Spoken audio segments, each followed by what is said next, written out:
Facciamo finta che entriamo subito nel vivo anche di questa puntata. Intanto ringrazio anche i numerosi iscritti ai nostri canali YouTube, i numerosi like su Facebook. Trovate tutto quanto concerne anche le nostre puntate su più social. Ma oggi entriamo subito nel vivo. Entriamo subito nel vivo in questo filone che ha un filo comune, un filo conduttore unico. E noi riprendiamo un po'. Dopo Susie Bledi abbiamo colui che è stato citato proprio in questa nostra puntata della dea che creò l'uomo, ma soprattutto riprenderemo un quesito che ci è sorto nella puntata con Baccarini. Quindi io intanto do il benvenuto, perché a fare finta con noi questa settimana abbiamo Alessandro De Montis. Bentornato, benvenuto. Ciao, ciao Gianluca, ciao a tutti. Come stai innanzitutto? Benone, benone, insomma fa freddo qua, però si sta abbastanza bene. Bene, anche noi siamo un po' ormai dipendenti dalle connessioni, anche vittime delle connessioni internet, perché per causa maggiore ci incontriamo virtualmente. Chiediamo scusa anche ai nostri relatori, ai nostri iscritti, ai vari canali, ai nostri telespettatori, perché poi abbiamo un po' così la speranza di incontrarci di persona molto presto. Speriamo presto. Però entriamo subito nel vivo e fra l'altro io ho fatto un po' una sorta di una promessa. Cercherò di non trattare l'argomento per cui tutti ti cercano, perché sei uno dei massimi esperti, dei massimi ricercatori in ambito Sicine e Sumeri, e io oggi voglio conoscere un nuovo lato di te, voglio farlo conoscere anche ai nostri amici a casa, e quindi entriamo subito nel vivo. Noi andremo velocemente perché noi facciamo finta, quindi non stiamo a spiegare tutto nei minimi dettagli, ma partiamo proprio da dove eravamo rimasti. Partiamo da un quesito, da una correzione che mi ha fatto Baccarini, perché erroneamente, parlando di Mohenjo-Daro, parlando di alcuni siti, ma anche legato al discorso di Sodoma e Gomorra, noi abbiamo un po' citato la parte indiana come scenario di guerra in cui sono state utilizzate delle armi che erroneamente ho chiamato termonucleari. Baccarini mi ha detto che non erano nucleari, ma non avevamo approfondito. Grazie alla tua saggistica ho trovato proprio la risposta a questo quesito, perché non erano nucleari, bensì erano armi termobariche. Termobariche. Raccontiamole, spieghiamole. Ma allora, guarda, ti racconto un po' come sono arrivato a questa conclusione, perché è stata una cosa un po' particolare.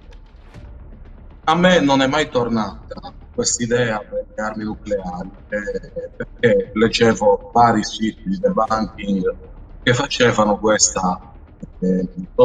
questa obiezione. Cioè, come mai, se si trattava di armi nucleari, non esistono segni di radioattività rilevabili, di una alta radioattività nelle zone interessate di cui si parla in tanti miti, quindi principalmente il Mar Morto, la zona di Kaman e poi la Valle dell'Indo, Mohenjo-Daro, Harappa, queste zone.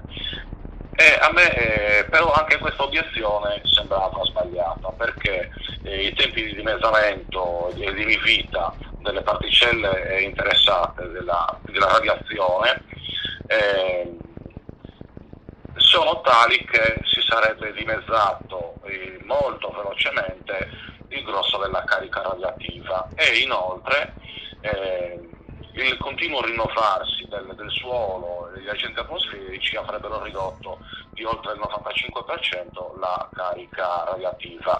Quindi effettivamente non ci si può pretendere di aspettarsi di trovare un grosso segno di radiazione, ma un minimo comunque superiore alla radiazione naturale di fondo si sarebbe potuto trovare. Quello che invece mi lasciava più perplesso della descrizione dell'identificarle come armi nucleari era il fatto che ci sono degli effetti troppo devastanti e che in alcuni luoghi avrebbero lasciato segni molto molto peggiori di quelli che in realtà troviamo. Allora mi è venuta in mente un'altra soluzione, ed è quella delle armi termobariche, perché in sostanza si tratta di armi, prevalentemente si usano dei missili, ma si possono usare anche delle bombe a grappolo, che si basano su un principio diverso, cioè si basano sulla combustione di bolle di idrocarburo che viene disperso e la detonazione avviene in due tempi.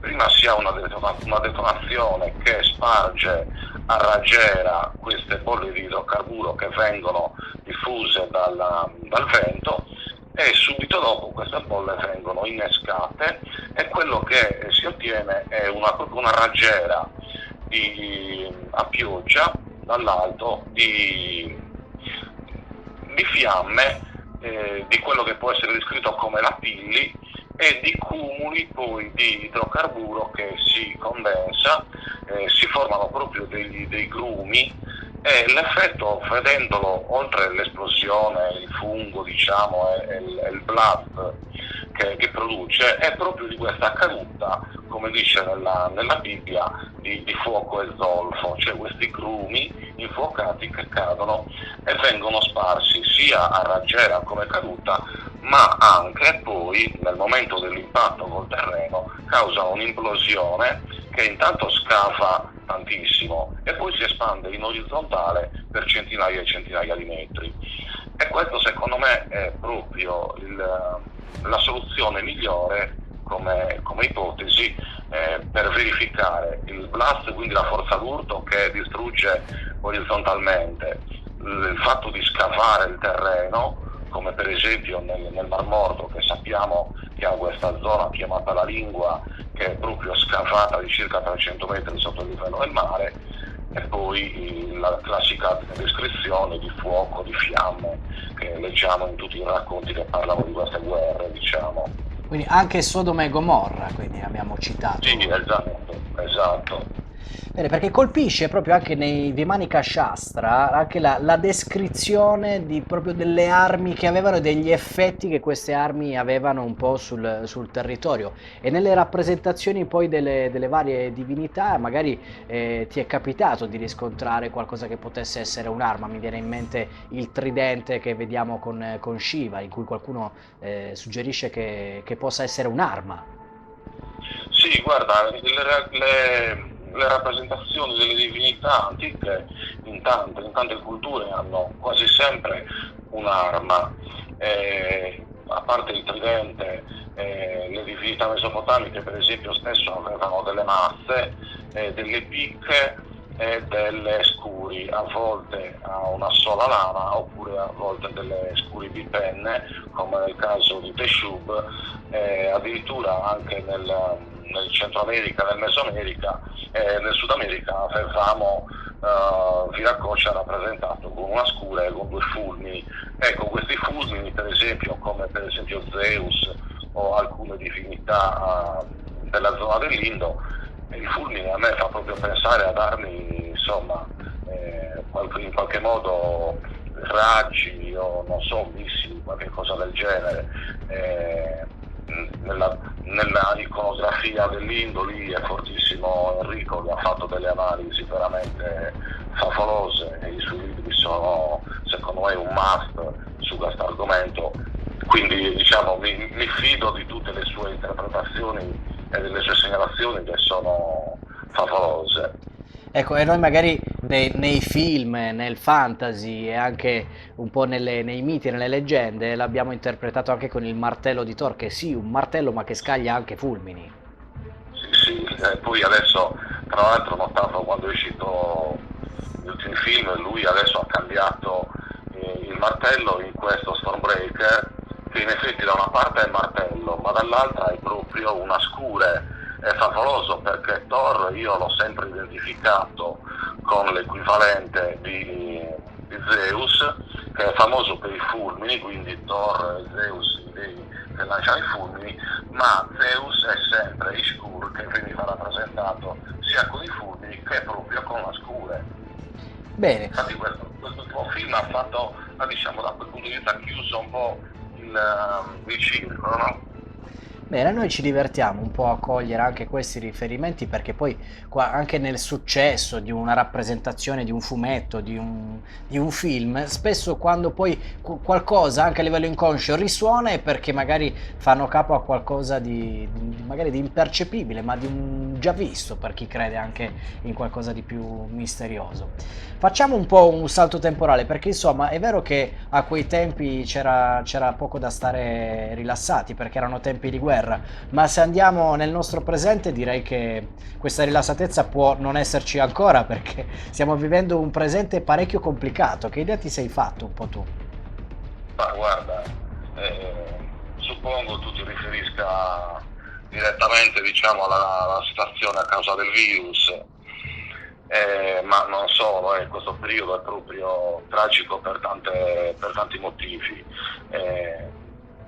Questa cosa del virus a me sta lasciando parecchio inasprito perché sto notando delle cose ormai da mesi, dall'inizio di questa situazione di pandemia, che intanto non ce la dicono giusta.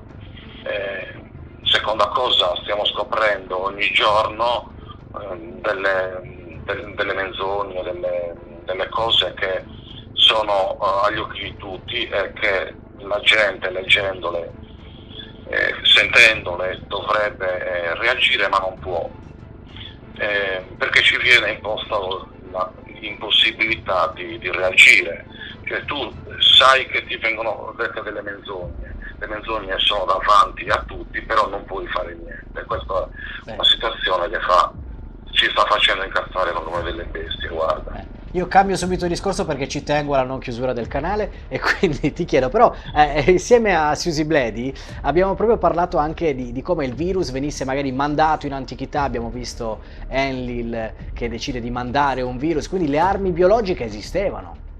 Ah sì, certo, ma non solo, guarda che quelli facevano veramente delle bestialità. E invece arrivando ai giorni nostri, noi abbiamo dedicato anche un po' di puntate al grande reset, a quello che disse Bill Gates in una versione del TED del 2010, chiedo conferma anche in regia, ma dovrebbe essere 2010, in cui si parla di sovraffollamento, di sovrappopolamento di questa terra, e in te ho trovato anche una risposta, che tu invece hai una tesi molto interessante che dice che questa cosa non è vera, e quindi entriamo proprio in quello che è il presente, perché secondo la tua teoria non è vero che questo pianeta è sovrappopolato, ma è distribuito in maniera sbagliata, e quindi approfondiamo insieme a te questa tematica. Esatto, guarda, questo mito della famosa sovrappopolazione viene dagli ambientalisti degli anni 50 e 60, cioè a un certo punto gruppi di ambientalisti si sono messi a dire che eravamo troppi già all'epoca per questo pianeta. In realtà non è vero, questo tema della sovrappopolazione poi fu collegato alla scarsità dell'acqua, la scarsità delle risorse, c'è questo concetto di scarsità che è stato applicato un po' a tutto, poi si approfittò del fatto che si parlava del picco del petrolio, cioè avremmo finito nell'arco di 30-40 anni, che poi venivano sempre man mano rinviati e diluiti, avremmo finito le risorse petrolifere.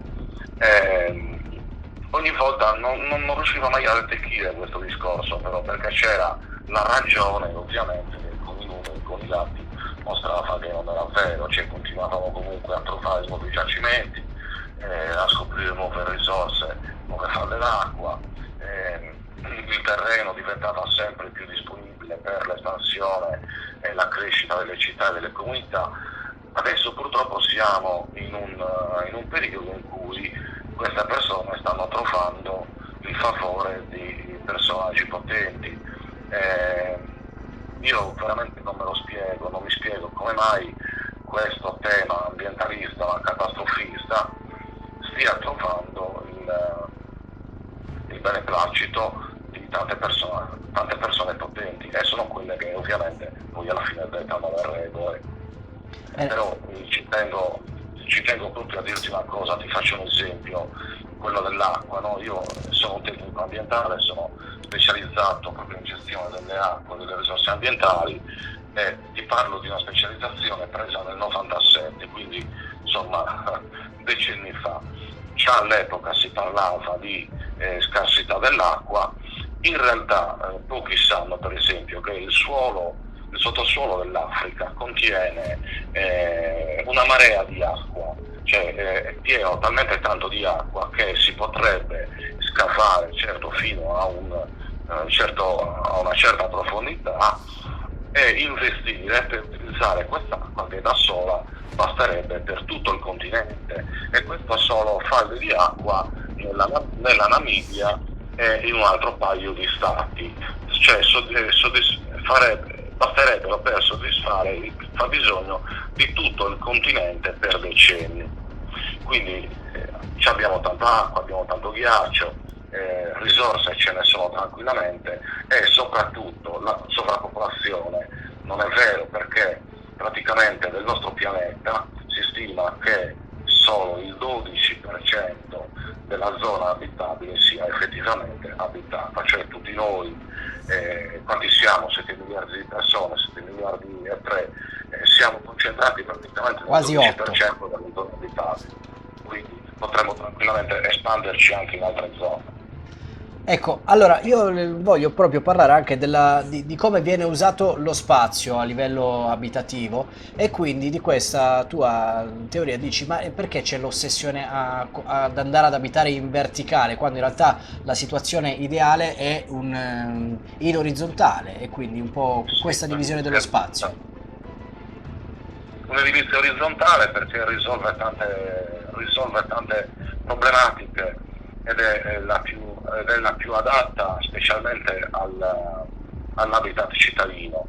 Ora, tu avrai notato che anche nei film di fantascienza, no? Quando ti presentano le famose società del futuro, le città distopiche, tutto quanto viene fatto in mega palazzoni verticali, dove hai questi enormi ascensori, ci piegano mezz'ora, arrivano all'ultimo piano, però uno dovrebbe farsi delle domande, cioè come arriva l'acqua all'ultimo piano? Sappiamo già benissimo, chi abita magari in zone con problematiche d'acqua, che già al terzo o quarto piano spesso ti trovi con problemi di acqua se non hai una buona rete.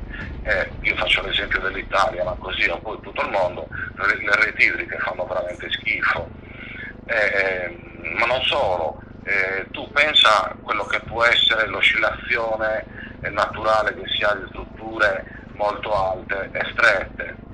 Poi pensa per esempio al grande peso di queste strutture alte in cemento armato, in metallo, che hanno base stretta. Tutta questa struttura pesa su una superficie molto ridotta. Insomma, ci sono tante problematiche legate alla edilizia verticale. E quindi L'edilizia orizzontale invece produrrebbe dei palazzi, chiamiamoli, delle costruzioni più visibili, più espanse, superfici maggiori. Pensa anche soltanto alle macchine che devono uscire per mettersi nel traffico.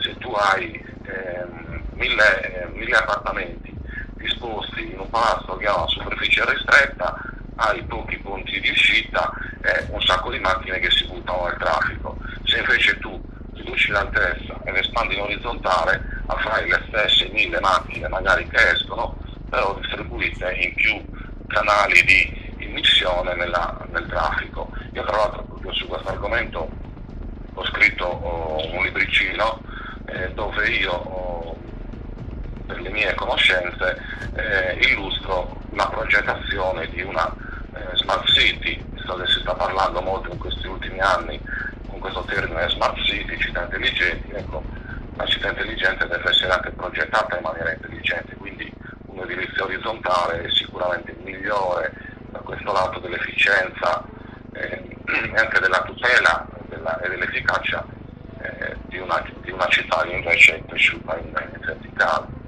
E qui andando in orizzontale potrebbero fare l'obiezione in cui si vanno a incontrare in teoria deserti, catene montuose, però anche qui c'è una risposta nei tuoi studi. Ah, sì, intanto allora per esempio ecco, le zone desertiche lì bisogna proprio ripensare la struttura del nostro suolo, no? Perché le zone desertiche, intanto la desertificazione è un fenomeno che è ciclico, però noi abbiamo completamente dimostrato di avere le tecnologie di poter cambiare anche il nostro suolo, no? Ma non intendo in maniera malevola verso il nostro ecosistema, però noi possiamo tranquillamente investire per ridurre la desertificazione, espandere un po' le nostre città, anche se adesso qualcuno ci parla di consumo di suolo come sia una cosa negativa, però niente ci vieta veramente zone che sono desertiche o impervie di dedicartici e di renderle più accessibili. Poi per le montagne possono essere sì, sono una bella cosa quando sono utili, certo è la geografia del nostro paese, del nostro pianeta, però se serve puoi anche spionare una certa zona, puoi costruire in maniera più intelligente, puoi riempire delle zone che magari sono in pendenza, insomma ci sono tante tecnologie, tante soluzioni per poter rendere l'ambiente che abbiamo intorno, che magari al momento non va bene, renderlo adattabile. Ecco. Ecco, e laddove il clima non fosse dei migliori, il clima magari si può anche cambiare, o sbaglio? Ah, certamente, ormai sappiamo fare anche quello, quindi insomma ci sono vari metodi. In Giappone mi ricordo nel 2010, se non erro, dovevano fare una grossa manifestazione, volevano evitare stress e hanno sparso l'atmosfera dei hanno proprio modificato il microclima per permettere questi 3-4 giorni della manifestazione che non piovesse, quindi possiamo fare tranquillamente anche quello, guarda.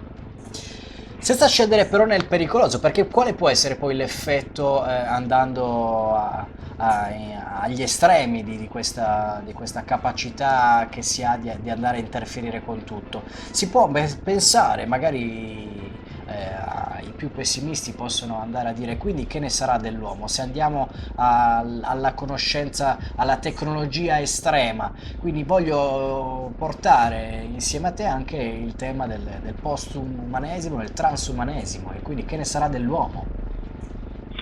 Ma in effetti, guarda, è una paura che hanno molti, no?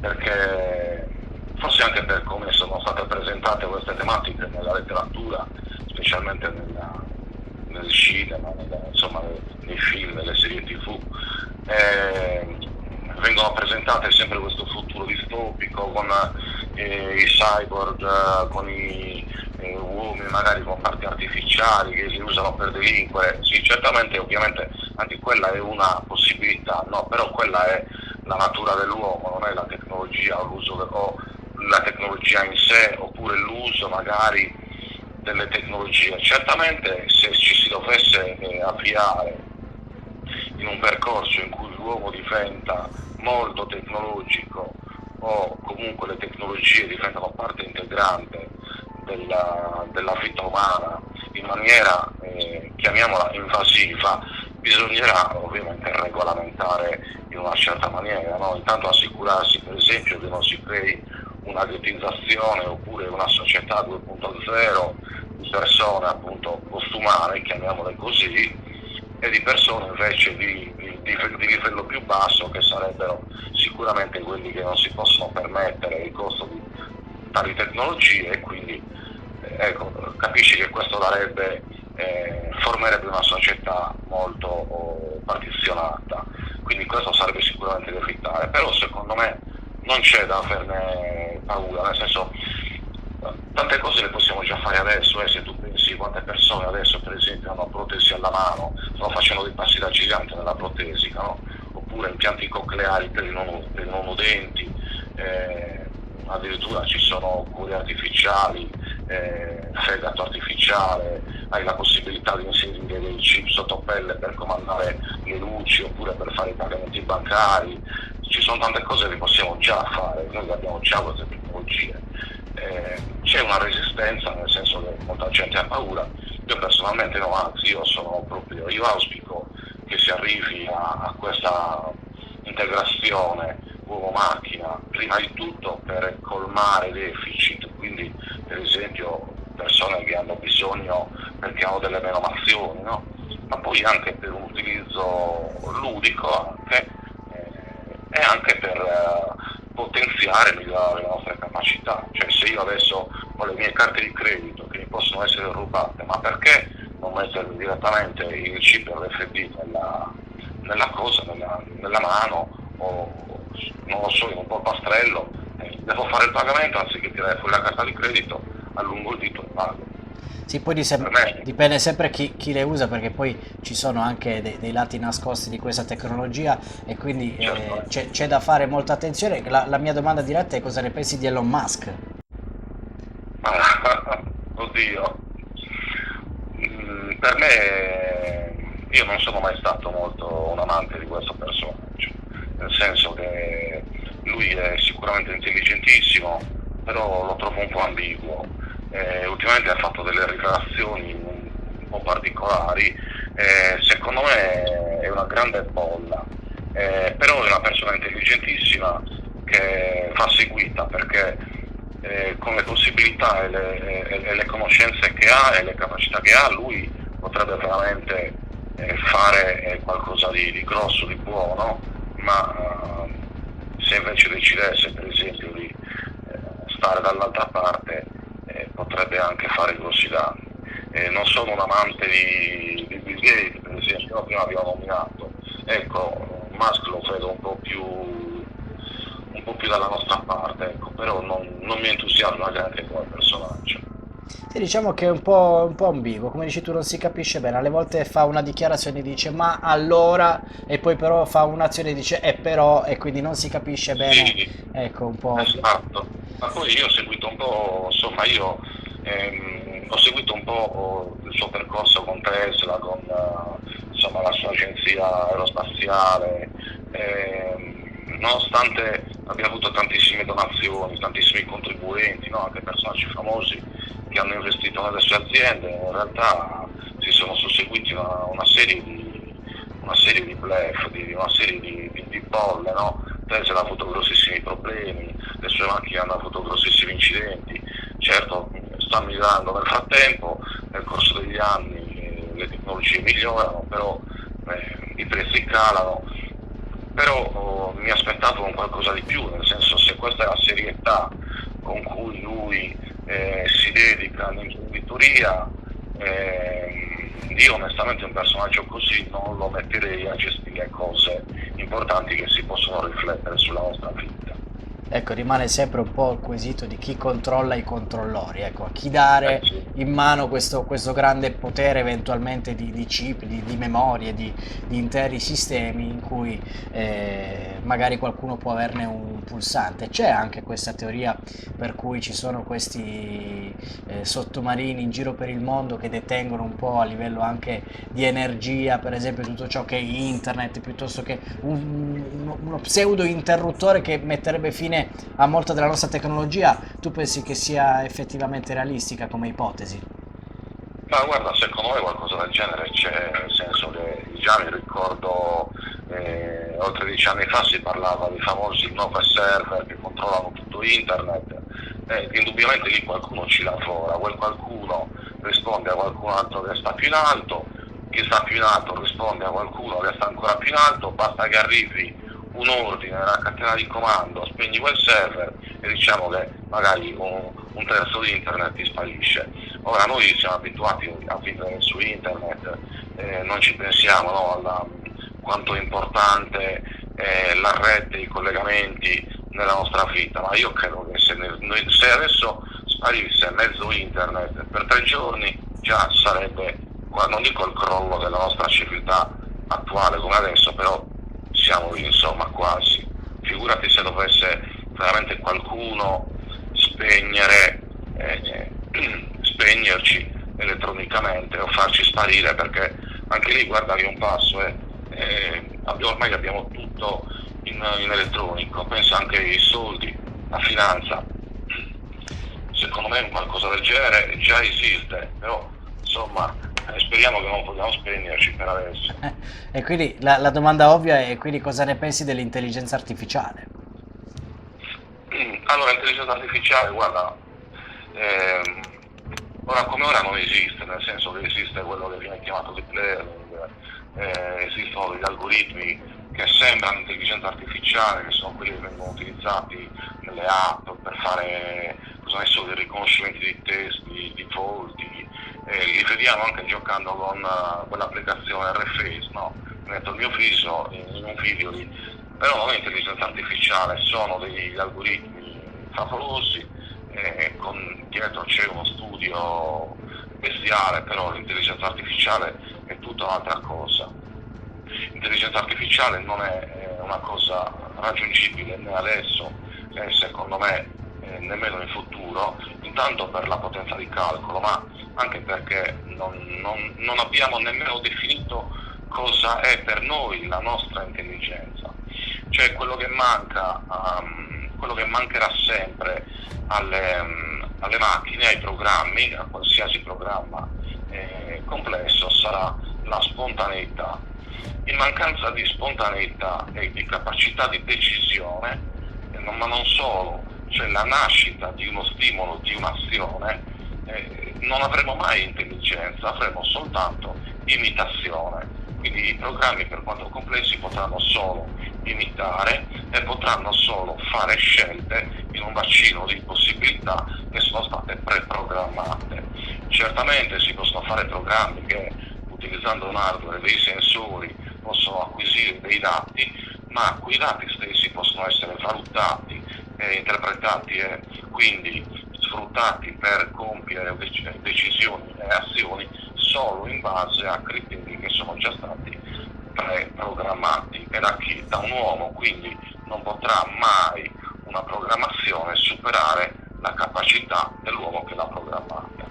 Ma facendo un passo indietro, perché noi parliamo di futuro, ma visto che anche l'avanzamento, le tecnologie delle civiltà sembra essere ciclico anche quello, parliamo un po' anche delle tecnologie che c'erano in passato, perché mi sorge un po' anche lì una luce che si illumina sulla lingua sanscrita, che è stata descritta recentemente come la lingua ideale sia per gli umani, per le persone, ma anche per le macchine. E quindi chissà che magari dal passato si possa così scoprire qualcosa di estremamente avanzato anche per quello che noi pensiamo che è il nostro futuro.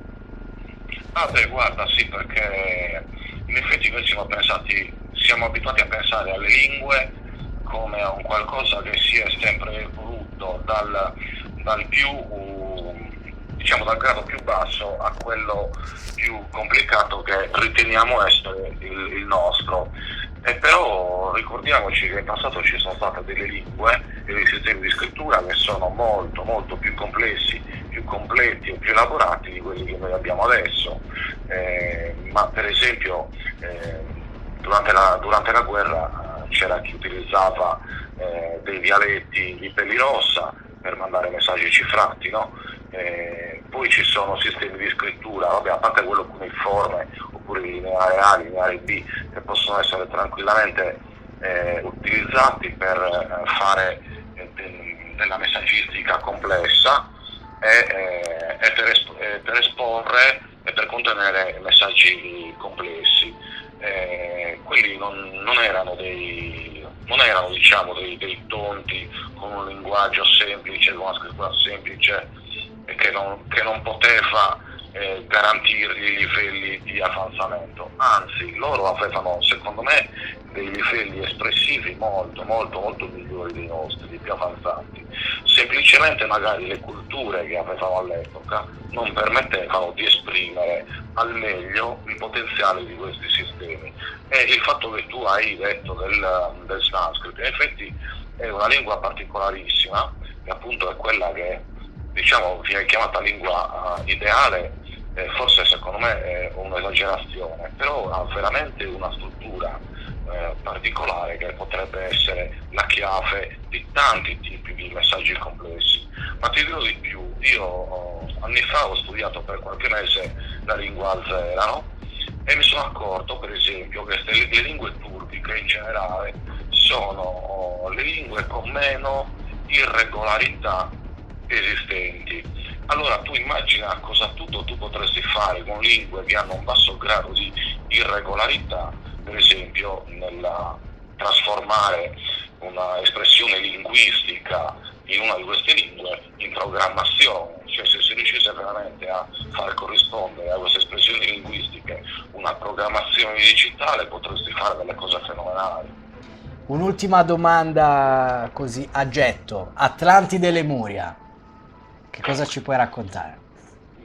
Guarda, non me ne sono mai occupato perché io sono stato allievo di un dottologo molto rinomato, lui era un classicista, lui diceva sempre io non voglio sentire parlare di Atlantide perché Atlantide esiste solo in un testo e c'è troppo clamore intorno. Io ho sempre vissuto con quest'ottica, finché a un certo punto però ho notato delle cose guardando le mappe dell'oceano, cioè tra l'Africa e le Americhe ci sono queste isolette, no? Che se tu vai a vedere sono isole stranissime, sono tutte concentrate in arcipelaghi che nell'arco di 100 metri tu fai da un livello del mare di 1 metro, 2 metri fino anche a 800 metri, 900 metri, cioè sono proprio come delle cuglie di montagna. E allora io ho iniziato a pensare che in quella zona potesse esserci in passato, millenni fa ovviamente, quando i livelli marini erano molto più bassi, una struttura, non so se un'isola o una penisola o un ponte che collegava con l'Africa, non lo so, quindi comunque una terra, un qualche cosa. Ora, poi non so se sia Atlantide, certo il nome potrebbe essere un'indicazione, magari non Lemuria, ecco, di Lemuria so poco, me ne sono interessato molto poco, però Atlantide magari non è proprio tutto vero quello che gli si attribuisce, anche perché appunto, come diceva Pittau, buonanima, l'unica fonte ce ne parla solo in un determinato e preciso contesto, però magari veramente è esistita e veramente era lì. Bene, quindi siamo in attesa anche di approfondire l'argomento. Per ora io ti ringrazio per essere stato insieme a noi, aver fatto finta, lo ricordiamo, noi facciamo finta, quindi diamo spazio a un sacco di tesi e a un sacco di relatori che poi studiano per tanti anni. Ricordiamo anche un po' quella che è la tua preparazione con i saluti, quindi raccontaci un po' il tuo percorso. Ma io sono un chimico, sono un volgare chimico industriale, diplomato chimico, poi mi volevano far fare l'università di chimica, ma a me piace poco fare percorsi rigidi, io sono un po' particolare, a me piace decidere io cosa studiare e cosa fare. Allora ho fatto il primo anno di chimica, poi me ne sono andato, sono tornato alla mia passione delle lingue, perché in famiglia siamo tutti insomma abbastanza appassionati di lingue. Però anche lì mi stava un po' stretto, quindi ho approfittato, ho fatto il primo anno perché mi interessavano molto i gruppi di letteratura inglese, io ho studiato inglese, anche inglese antico per mia passione, e poi insomma mi sono dedicato a fare il servizio civile e volevo subito lavorare. Nel frattempo ero andato a studiare a Milano, sono tornato per lavorare, anzi ho fatto prima veramente la specializzazione di chimica ambientale, tecnico ambientale per la comunità europea e poi la ricerca di lavoro, ho iniziato a lavorare sempre come chimico, insomma dal 98 e poi nel 2005 mi sono trasferito qui, anziché lavorare nell'impianto, quindi mettendo le mani proprio nella produzione chimica, adesso mi occupo di progettazione, ecco, lavoro in un'azienda di progettazione. Bene, io ti ringrazio per essere stato insieme a noi, vi invito anche i nostri ascoltatori a leggere i tuoi libri, ne vogliamo citare qualcuno? Ah, guarda, allora il mio ultimo libro è De Homine, che è il libro che per me è stata una grossa soddisfazione perché ci ho messo tantissimi argomenti, ho parlato di origine della vita dal punto di vista chimico, quindi mi ha dato l'occasione di tornare proprio alle mie passioni per la chimica, per la ricerca della chimica e poi ho parlato anche di evoluzione, anche lì ho abbracciato un po', ho ripreso la teoria di Sitchin, ho fatto delle ricerche inedite e ho risolto un po' di problemi che lui lasciava in sospeso e poi nell'ultimo capitolo introduco il tema del prossimo libro che sarà proprio il postumanesimo, terraformazione di pianeti e quant'altro.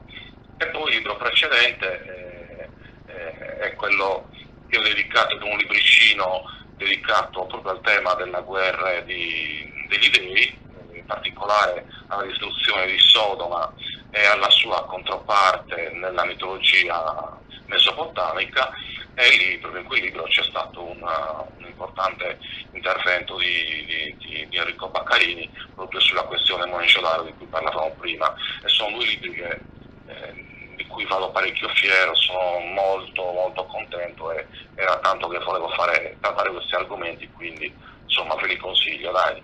Bene. Poi se mi permetti un'ultima cosa, visto che questo è il centenario della nascita di Zaccaria Sitchin, io da poco ho fatto un libro, ho riunito in un unico volume i miei 3 volumi del ciclo Il fenomeno di Biru, dove parlo dettagliatissimamente della teoria di Sitchin, quindi se qualcuno vuole iniziare a conoscerla, sia le prove, diciamo, della sua teoria, sia l'analisi delle critiche, e magari cercate anche questo libro e poi fatemi sapere, ecco.